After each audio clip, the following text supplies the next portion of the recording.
In this unit I'm going to show you how to make a curtain wall from scratch in Revit. Just before I do so, I just want to explain the basic building blocks of what makes a curtain wall in Revit. So if we look at this simple example, first of all we have the overall piece of wall. So we have an instance of wall. I can select and we can see in the properties palette that it is a curtain wall of the type curtain wall empty. So I'm just going to deselect that for a second. So that is the very basic top level building block. You need a piece of basic curtain wall. Onto that curtain wall you then add curtain grid lines, and you can see if I hover over you should be able to just make out the dashed blue line, which is a curtain grid. So we add curtain grid lines to our basic curtain wall. We can alter the position of those grid lines. By adding grid lines, that has the effect of subdividing the wall into a number of distinct separate panels. So I can actually pick out one of those panels to show you. So if I select that, that is a family in its own right. So we look over to the properties palette, we can see that that is a system panel and the type is glazed. And finally, on top of the curtain grid lines, we can add mullions. So again, I can select a segment of mullion, and a mullion is a Revit family in its own right, and that can have different types. So there's a couple of different mullion families and types loaded into this particular project. So the mullions are hosted on the grid lines. So just very quickly to run over that again, building up a curtain wall from scratch, we start with a single piece of basic curtain wall. To that we add a number of curtain grid lines, horizontal and vertical, in positions that we define. Adding the grid lines causes the wall to be subdivided into separate curtain panels. We can then swap that out for different panel types if we wish, and I'll show you how to do that in a few minutes. And finally, we can add to our curtain grid lines mullions, and again we can choose the type of mullion that we want adding, and we can have different mullion types on the horizontals and the verticals. Again, I'll show you how to do that later in this unit.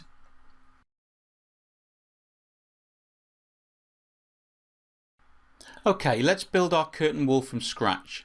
So I have a blank project. If I go to Architecture, Wall, access the drop-down type selector.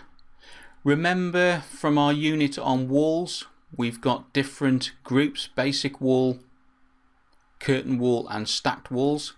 So if you go down to curtain walls and choose curtain wall empty, which is just a blank piece of basic curtain wall, placing this wall into the project is just the same as any other basic wall. So click a start point, click an end point. I'm just going to hit the modify there to cancel out of the wall command. For this unit I'm going to keep the example pretty simple, so I'm just going to have a single piece of curtain wall. If I just quickly switch to the 3D view just to show you, there is our wall that we've created. If I zoom right in, you'll notice it does have a thickness. At the moment it is a single curtain panel. It just happens that the curtain panel is the same size as the instance of curtain wall, and that's because we haven't subdivided it yet with curtain grids.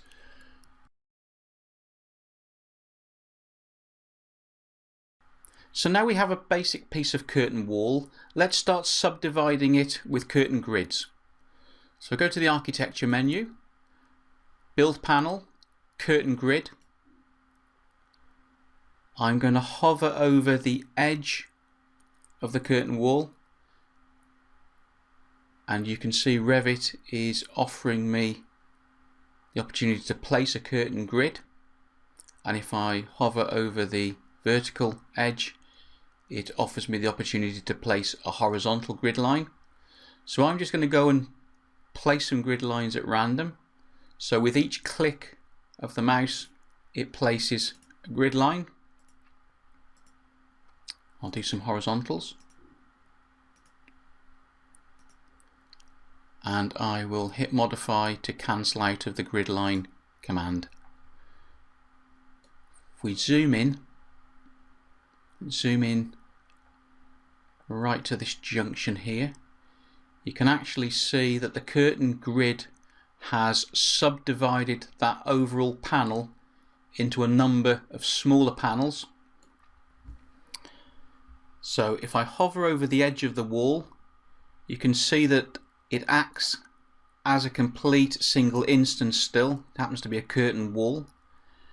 If I use the tab key, now the tab key in Revit, if you tab while hovered over a number of elements, you can cycle through different selections. So as I hover over the middle of the curtain wall, you can see each individual panel that's been formed, and they were formed automatically just by subdividing the first panel by the use of grid lines.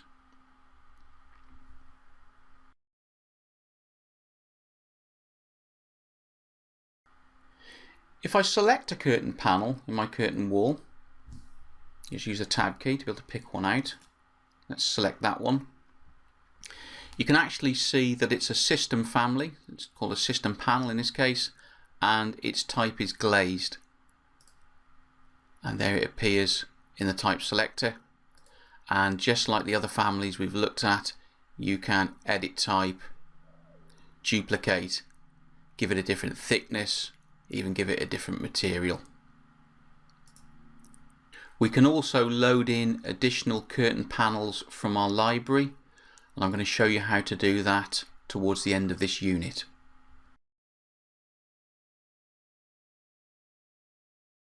So we've got our piece of curtain wall, which has been subdivided into a number of curtain panels by the use of curtain grids. All we need to do now is add mullions to the curtain grid lines.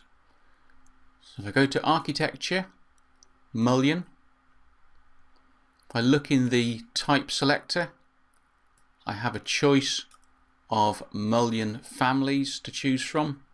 So I am going to stick with rectangular mullion 50 by 150 mil. Now it's important to note that mullions are hosted on curtain grid lines, so I can't just place them anywhere. You can see that they're only going to go onto curtain grid lines, and as I hover over that curtain wall, you'll see the dashed blue lines, the grid lines themselves highlight, offering me opportunities to place these mullions. So if I go ahead and click on a grid line and I zoom in, you can see that that particular mullion family and type has been applied to the grid line, and I can click around my piece of curtain wall to add mullions where I need them. If you look towards the end of the ribbon, you can see there are options there to add mullions to all grid lines. It's a really neat feature. Click on that, and now you can see as I hover over the curtain wall, all grid lines become selected. It's just a case of clicking, and I can populate the entire curtain wall instance with mullions with a single click. A final thing to note about mullions is that they are created in segments.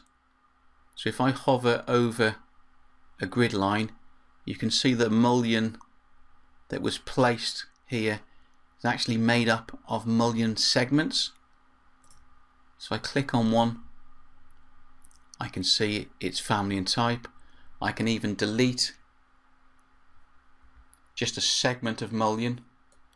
What you're seeing below there is the curtain grid, which remains intact, and also the two adjacent curtain panels.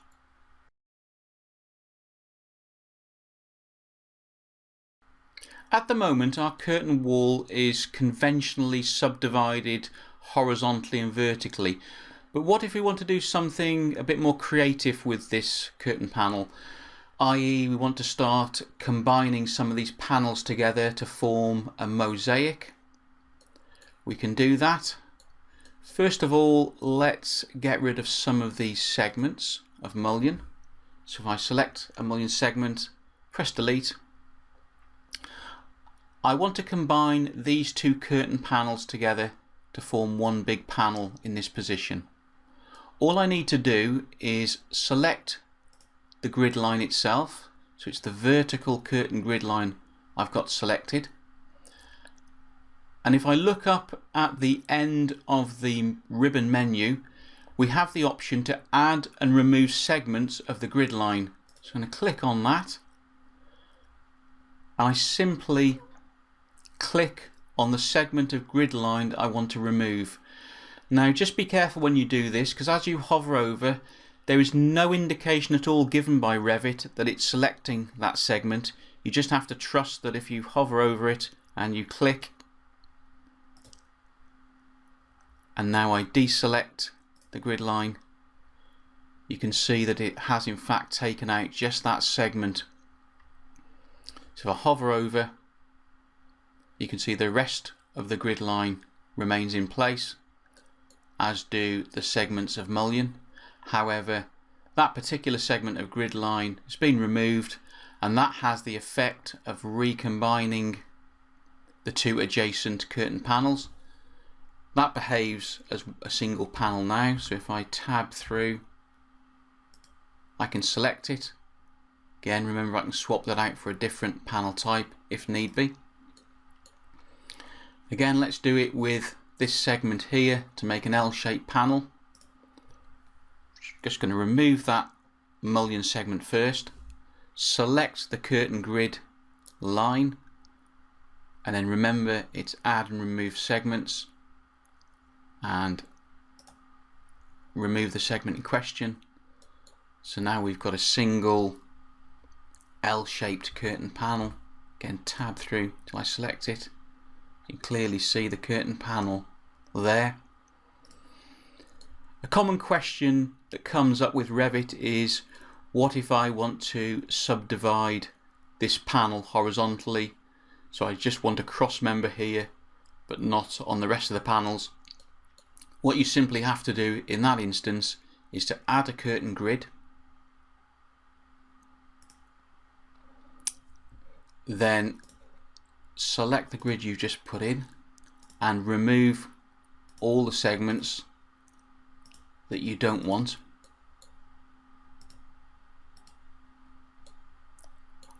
Cancel out that command, and now if I hover over, you can see the grid line does span the full width. It's just that the segments have been removed apart from the one that we wanted.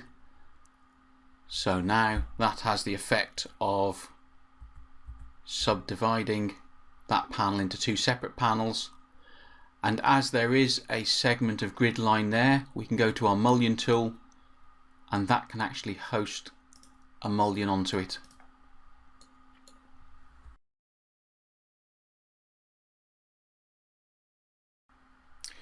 We've just seen how if we select a curtain panel that we can change its type and create new types within the properties palette, but we can also load in additional curtain panel families from the Autodesk library. I'm going to do that now. To do so, we need to go to the Insert menu. So if you look along the top, go to Insert, go to Load Family, and the folder you're looking for is Curtain Wall Panels. Just be careful with that one. It's not Curtain Panel by Pattern, that's something else. It's Curtain Wall Panels. So if I have a look in here, there's a number of different families that have been created by Autodesk and that come with the software. I'm going to go down and choose that family there, pair of double doors with push bars. I'm going to open. That brings that curtain wall panel family into this project. What we need to do now is put it into our model. So I'm actually going to place it here. So to do so, I'm going to delete that piece of mullion, just as we did before. Remove that segment. Remember, highlight the curtain wall grid, add remove segments, click on the segment. I have now got a single panel that I can swap out for the one that I've just loaded. So if I hover the cursor over the edge of the panel, remember the use of the tab key. Each time you tap the tab key, it cycles through all the available elements it can find. Wait until your curtain panel is highlighted around its perimeter, then select it. That's what it currently is, system panel glazed. And if I look down in my type selector now, I can find the panel glass double door with push bar. Select that, and that curtain panel gets loaded in. The thing to note here is that curtain panels don't have any fixed size. They are just constrained by wherever the grid lines are around them. So for example, if those doors are too high, if I select that grid line which defines the top edge of the panel and just shift it down, the whole curtain panel gets squashed accordingly. So with doors, for instance, in curtain walls in Revit, you have to do a degree of backward engineering. So if you know the finite size of these doors, you would then set out your grid lines accordingly, allowing for the thickness of the frames, for example, and then place that curtain wall panel type into that position, and hopefully it'll be the right size. So you can fine tune it here. Remember, temporary dimensions we looked at works exactly the same with curtain walls. Just select the grid line, type in the distance if you know it, and it will adjust accordingly.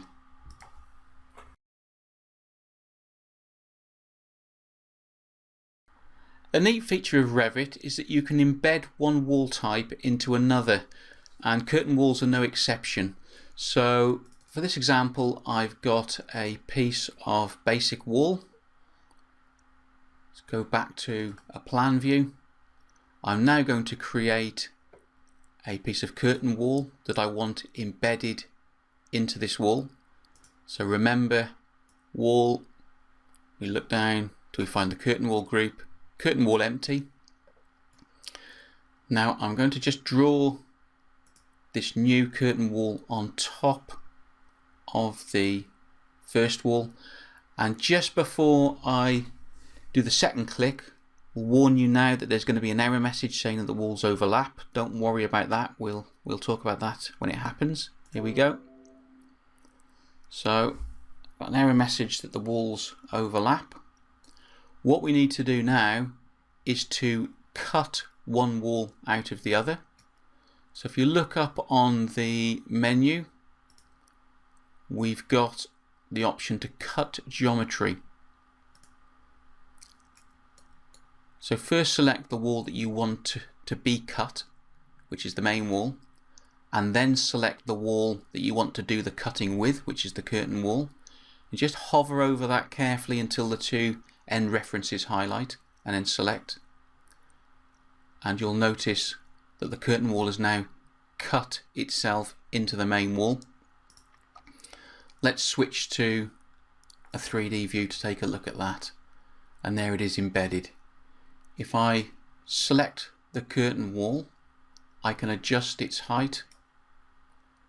So this is great for doing sort of storefronts.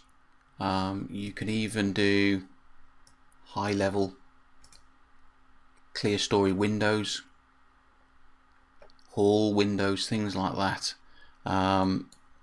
You've got access to all the normal wall parameters here, so if you want to control the base and the height of that curtain wall with levels, you can do so, just as we saw in the walls unit. If I switch back to my floor plan, just going to take that piece of curtain wall out again, just delete it. I'll just show you a slightly more efficient way of embedding that wall. So I go back to architecture, wall, curtain wall. Now before I define the curtain wall, I'm going to hit edit type, and near the top of the type parameters there's a parameter there called automatically embed with a tick box. Now by default that's not on when you get Revit. You may want to go in and set this in your template. Tick that to automatically embed, and basically that cuts out the extra step of using that cut geometry command. So now if I draw my curtain wall over the top of my regular wall, it goes straight in, embeds and cuts itself out. So I don't have to use that cut geometry tool. Switch to my 3D view and there it is as before.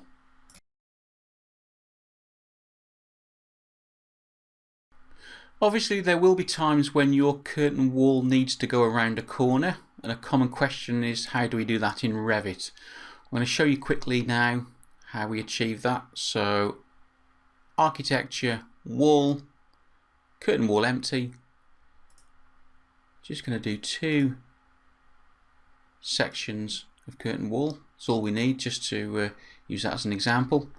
Cancel out the wall command. Just have a quick look in 3D. We zoom in. There's our 2 pieces of curtain wall. You'll notice that the curtain wall panels don't meet at the corner as they stand now. So the first thing I'm going to do is add mullions. I'm going to go with that 50 by 150 rectangular mullion to all grid lines. Cancel out of that. Now the important thing to note here is that we added mullions to each curtain wall separately, and you can see there clearly the mullions at the corner have doubled up. All we need to do is take out one of the mullions, doesn't matter which one,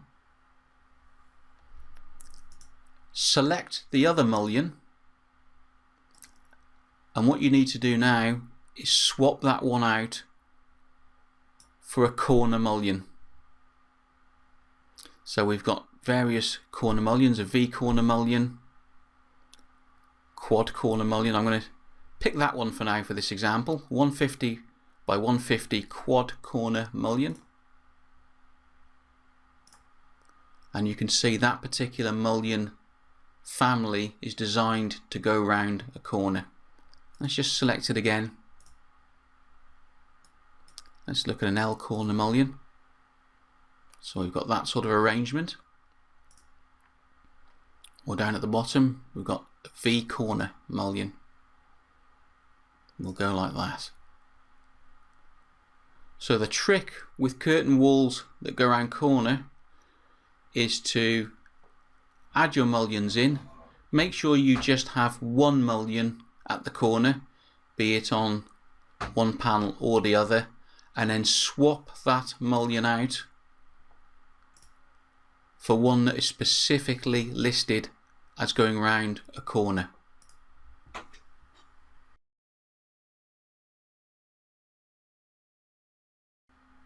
So far in this unit I've shown you how to build up a curtain wall system from scratch. However, this can be very time consuming if the curtain walls that you regularly work with always have a fixed distance between their horizontal and vertical grid lines. In this scenario, it's much more efficient to predefine a curtain wall type and set those fixed distances into the type parameters. I'm going to show you how to do that now. So let's switch to a floor plan. Just going to delete this piece of wall we've got in there at the moment. I'm going to go to wall. I'm going to pick curtain wall storefront. So if I just activate the drop down type selector, that's what we worked with previously, but now I'm going to pick this curtain wall type. I'm going to edit type, duplicate. I'll leave the same name and just leave the 2 added to the end of it for now. And you can see here in the type properties we can actually define the distances between the horizontal grid and for the vertical grid. So layout of the vertical grid, I'm actually going to change that to a fixed distance, and I want those to be 1800 between them. And horizontal grid, I'll also have that as a fixed distance, and I'll leave that at 2400. OK that. OK, let's put a piece of this new curtain wall type into our model. Switch to a 3D view, and there you can see we generated an instance of curtain wall complete with subdivisions at the distances we specified in the type properties. And you can see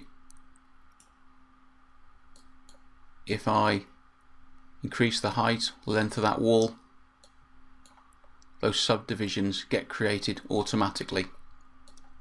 You'll appreciate that's a much more efficient way of putting curtain wall into your model, where you already know what those distances need to be, rather than starting with a blank piece of curtain wall and adding all those grid lines manually. And that completes this unit. To get the most out of this training material, please take the complete course online at bimscape.com. Here you will find a complete learning management system that allows you to work through the course at your own pace. Comprehensive written tutorials provide additional information to that found in the training videos. Mark each unit as complete as you finish it and move on to the next. At any point you can return to any of the units you have previously completed to go over the material again. If you'd like to take this course online, please visit www.bimscape.com/Revit for details.